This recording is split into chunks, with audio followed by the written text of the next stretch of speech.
ఆగో నా పైకం మీరెట్లా కట్ చేస్తారు? కారెట్ గీక్తే కట్ అవుతాయా?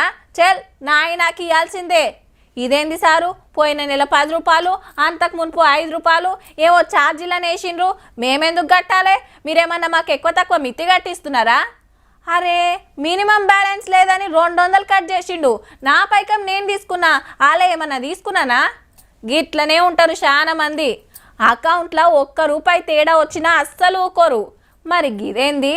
దినం తప్పించి దినమన్నా ఫోన్ పే తెరవా, బ్యాంక్ బ్యాలెన్స్ ఎంత ఉందని చెక్ చెయ్య.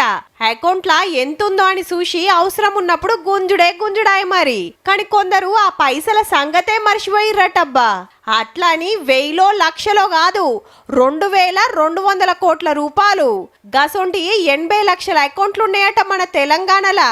10 ఏండ్లు దాటినా ఎవ్వరు వస్తలేరట, పైకం తీస్తలేరట. హైదరాబాదు రంగారెడ్డి జిల్లాలనే 1200 కోట్లుంటే ఎస్బీఐ బ్యాంకుల 590 కోట్లు, యూనియన్ బ్యాంకుల 470 కోట్లు, నల్గొండల 125 కోట్లు, కరీంనగర్ల 146 కోట్లు, ఖమ్మంల 102 కోట్లు, ఆదిలాబాద్ల 100 కోట్లు, మెదక్ల 106 కోట్లు, మహబూబ్ నగర్ల 118 కోట్లు. జరొచ్చి ఎవలియాలు ఇడిపించుకోపోర్రని ఒక్క తీర్ల బతింలాడుతున్నాయి బ్యాంకులు.